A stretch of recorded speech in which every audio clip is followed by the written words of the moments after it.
શિયાળાની ઋતુમાં સહેલાઈથી મળતી અને શિયાળામાં જ મળતી એવી આ શાકભાજી એટલે કે વાલોળ. અને આ વાલોળનું શાક આપણે બધાએ અનેક વાર ખાધું હોય, પણ વાલોળમાં બે ઓપ્શન છે, કાં તો કોઈને ભાવે છે કાં તો કોઈને નથી ભાવતું. પણ આજે આપણે પ્રયત્ન એવો કરીશું કે વાલોળની સબ્જી આ રીતે બનાવશો તો ઘરના બધા લોકોને ભાવશે, ફાવશે અને ગમશે. કલ્પવૃક્ષ યુટ્યુબ ચેનલ ઉપર આપણે સાત્વિક રેસીપીની આપણે આ વિડીયો સિરીઝ કરી રહ્યા છીએ, જેની અંદર સાત્વિક રેસીપીઓ 5000 જેટલી વાનગીઓ છે એ આપણે તમારી સમક્ષ, દર્શક મિત્રો સમક્ષ, ભક્તો સમક્ષ રજૂ કરવાના છીએ, જેમાંની એક આજની વાનગી એટલે કે વાલોળની સબ્જી. આમ તો અનેક રીતે વાલોળની સબ્જી બનતી હોય છે, પણ અમે સંતો સમટાઈમ્સ થોડીક ડિફરન્ટ ટાઈપમાં બનાવતા હોઈએ છીએ. આજે આપણે એ ડિફરન્ટ પદ્ધતિને જોઈશું અને ચોક્કસ ઝડપથી બની જશે અને સ્વાદિષ્ટ પણ બનશે એવો મને ભરોસો છે. આવો ઝડપથી આપણે વાલોળની સબ્જી બનાવી લઈએ. કલ્પવૃક્ષ પરિવારને ભાવતી જય સ્વામિનારાયણ, જય શ્રી કૃષ્ણ, જય સિયારામ, હર હર મહાદેવ, રાધે રાધે. વાલોળ સમારતી વખતે બે શરતો સૌથી મહત્વની છે. એક તો વાલોળને આખી ખોલી લેવી જરૂરી છે, કારણ કે અંદર ક્યારેક દાણો ખરાબ પણ હોય, ઈયળો પણ હોય, કારણ કે આ શાકભાજી મીઠું શાકભાજી કહેવાય. નંબર 2, ડીટીયાનો આગળનો અને પાછળનો બંને ભાગ કાઢીને જે નસો હોય છે, નસો કાઢવી તદ્દન જરૂરી છે બંને બાજુની. નહીતર પછી એ શાક ખાતી વખતે મોઢામાં આવશે અને તમે કહેશો કે સ્વામીએ નહોતું કહ્યું. હાલાકી જો કે સિમ્પલ રૂલ છે, બધાને ખબર જ હોય છે, છતાં પણ પહેલી વાર આપણે બનાવીએ છીએ એટલે આપણે વાત કરી દીધી. ચાલો ઝડપથી આપણે શાકભાજી સમારી લઈએ.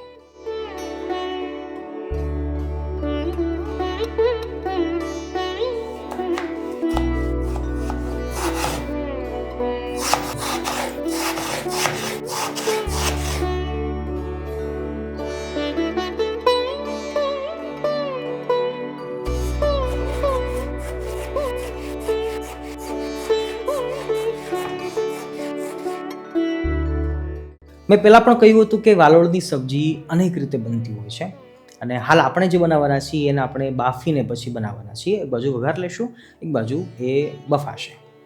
બાફતી વેળાએ આપણે અજમો નાખવાના છીએ. તમને થશે કે સ્વામી બાફતી વેળાએ અજમો શા માટે?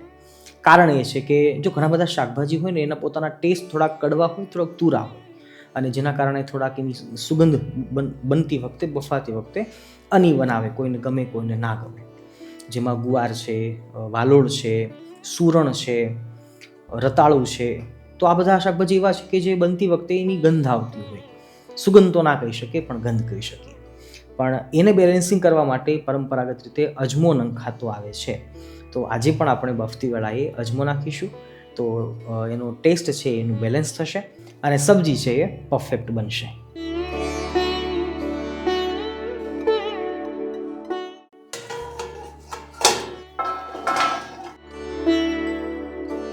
વાલોળની ઉપર જ હવે સ્વાદ અનુસાર થોડુંક નમક નાખીશું, જેનાથી વાલોળ છે એ નમક પકડી લેશે.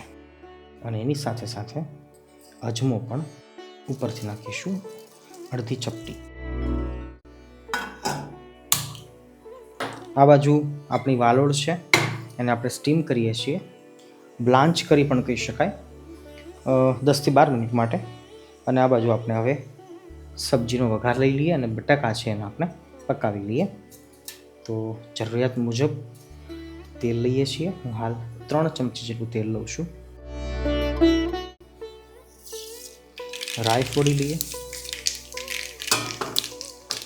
થોડાક મારા ફેવરિટ તલ, જીરું, મરચાં, લસણ અને ડુંગળીની જગ્યા ઉપર આપણે લીલી હળદર નાખીએ છીએ, સફેદ હળદર,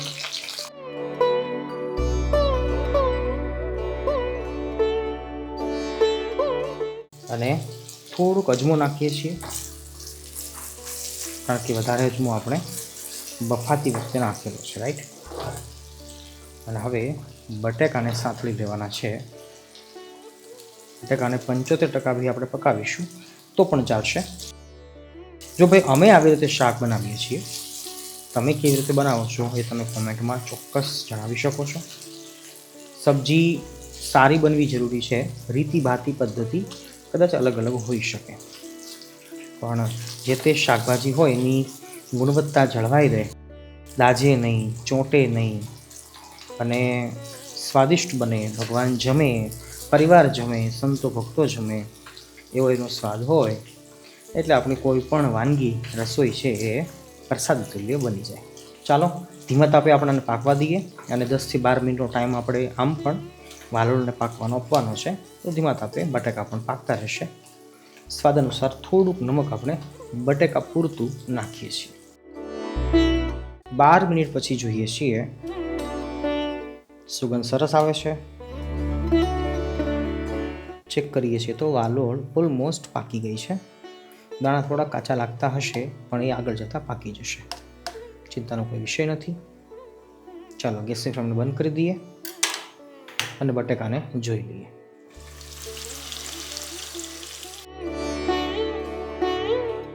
જોઈએ છીએ તો બટેકા પણ ઓલમોસ્ટ 70થી 75% પાકી ગયા છે અને હવે આ સ્ટેજ ઉપર આપણે વાલોળ અંદર નાખી શકીએ છીએ, પણ લાલ મરચું નાખ્યા બાદ. સ્વાદ અનુસાર લાલ મરચું તેલને અડશે એટલે કાચું પણ નહીં જાય. થોડી હળદર આપણે નાખી દઈએ.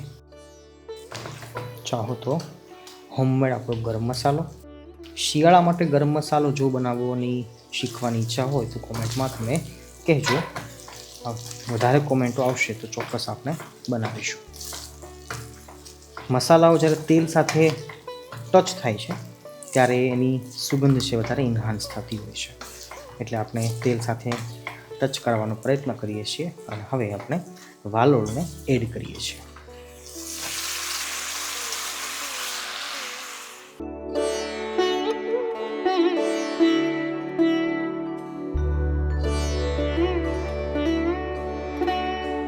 ટમેટા તમે ચાહો તો પહેલાં પણ નાખી શકો, બટેકાને 50% પકાવ્યા બાદ તરત. અને અમે ઘણીવાર પાછળથી પણ નાખતા હોઈએ છીએ, કારણ કે ટામેટાને પાકતા બહુ જ ઝાઝી વાર લાગતી નથી. ફક્ત 2 મિનિટનો ટાઈમ આપીશું બધું મર્જ થવા માટે. આ જગ્યા ઉપર તમે ટેસ્ટ કરી શકો, નમક ઓછા વધતા પ્રમાણમાં લાગે તો એડ કરી શકાય છે. ગળ પણ ખાતા હોય તો નાખી શકાય, બાકી જરૂર નથી. વાલોળના સબ્જીની અંદર, શાકની અંદર નથી હોતી ખાંડ કે ગોળ, મીન્સ કે ગળપણ, તો તમે ન નાખો તો પણ વાંધો નથી. ઓલમોસ્ટ શાક બનને તૈયાર છે. બસ હવે ધીમા તાપે 2 મિનિટ માટે આપણે એને પાકવા દઈએ. ટામેટાં પાકી જશે અને બધા શાકભાજી છે એ વાલોળ અને બટેકાએ મર્જ થઈ જશે. પછી આપણે ઠાકોરજીને ભોગ લગાવી દઈશું. 2 મિનિટ માટે રેસ્ટ આપી દઈએ.